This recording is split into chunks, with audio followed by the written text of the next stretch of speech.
दोस्तों, हिमालय की ठंडी वादियों में इन दिनों आग धधक रही है। नेपाल एक छोटा सा देश, लेकिन आज उसकी राजधानी काठमांडू को देखकर लगता है जैसे वहां जनता का ज्वालामुखी फट पड़ा हो।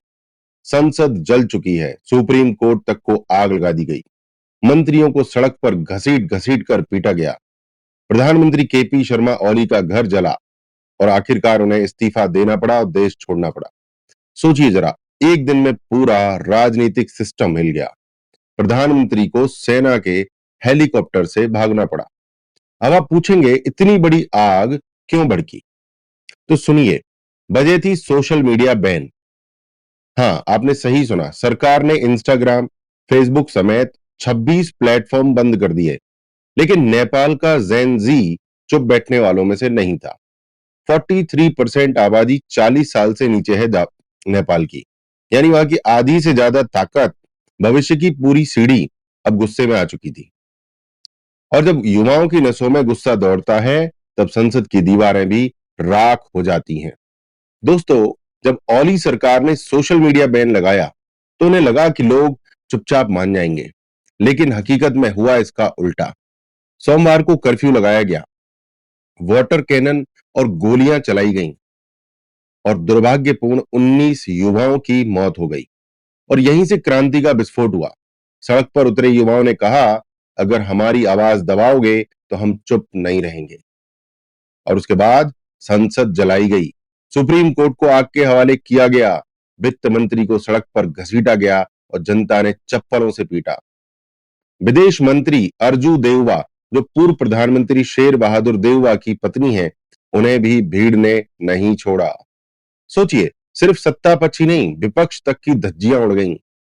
पुष्पा कमल दहल जैसे बड़े नेताओं के घर पर भी हमला हुआ, यानी जनता ने कह दिया, अब बस, ना सत्ता बचेगी ना विपक्ष, जब तक भ्रष्टाचार और बेरोजगारी मिट नहीं जाती। ये सिर्फ विरोध नहीं था, ये था जनता का प्रतिशोध। दोस्तों, नेपाल के इस आंदोलन की सबसे बड़ी सीख यही है कि जेन जी सिर्फ मोबाइल पर रील्स देखने वाली पीढ़ी नहीं है। ये वही पीढ़ी है जिसने अपने मोबाइल को हथियार बना दिया। जब गोलियां चली तो युवाओं ने लाइव स्ट्रीम किया। जब मीडिया चुप रहा तो इंस्टाग्राम और ट्विटर पर सच्चाई फैलाई गई। जब सरकार ने बैन लगाया तो वीपीएन और इनक्रिप्टेड टूल से डिजिटल रिवॉल्यूशन छेड़ दिया। यानी ये डिजिटल वीर योद्धा हैं। सोचिए, बिना बंदूक, बिना पैसा, सिर्फ एक मोबाइल और इंटरनेट से उन्होंने पूरी सरकार हिला दी। लेकिन यह खतरा भी है। पाकिस्तान और चीन जैसे दुश्मन देशों ने इस आग में घी डालने की कोशिश की। फेक न्यूज फैलाई गई, डिजिटल प्रोपेगेंडा से आंदोलन को गलत दिशा में मोड़ने की कोशिश हुई। लेकिन जैन जी ने दिखा दिया कि अगर स्किल्स हो तो डिजिटल बैटलफील्ड भी कोई भी जीत सकता है। और यही सबसे बड़ी सीख भारत के युवाओं के लिए है। सोशल मीडिया को सिर्फ टाइम पास मत समझो, इसे स्किल, स्ट्रेटजी और नेशन बिल्डिंग का हथियार बनाओ।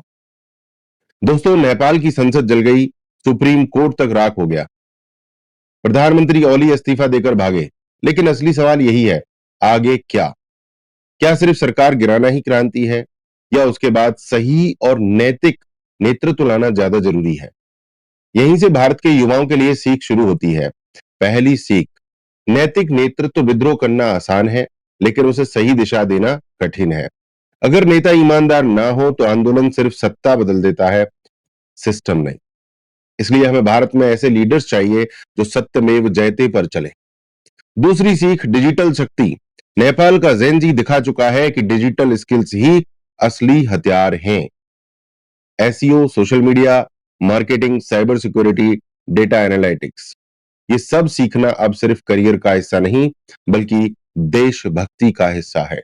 तीसरी सीख, राष्ट्रभक्ति और सेवा आपकी स्किल्स तभी सार्थक हैं जब आप उनका इस्तेमाल भारत की संस्कृति, भाषा और गौरव को दुनिया तक पहुंचाने में करें। मल्टीलिंगुअल एसईओ से भारत की आवाज हर भाषा में बुलंद हो। लोकल कंटेंट स्ट्रेटजी से हर गांव और हर युवा तक शिक्षा पहुंचे। चौथी सीख, संपूर्ण विकास। नेपाल के युवा आग और खून से लड़ रहे हैं। भारत के युवाओं को डिजिटल बैटलफील्ड पर लड़ना है। माइंडफुलनेस से मानसिक शक्ति का इस्तेमाल करना है, फिटनेस से शारीरिक ताकत को बढ़ाना है, डिजिटल सर्टिफिकेशन से ज्ञान की तलवार को और ज्यादा धार देनी है। यही है 21वीं सदी का राष्ट्र निर्माण। दोस्तों सोचिए, अगर नेपाल का छोटा सा ज़ेनज़ी इतना कर सकता है, तो 125 करोड़ भारतवासी डिजिटल योद्धा बन जाएं, तो दुनिया हिल जाएगी। हमें इस शक्ति को सकारात्मक रूप से निर्माण कार्यों में इस्तेमाल करना चाहिए। अपने घर को, स्वयं को और देश को तरक्की की राह पर ले जाना चाहिए।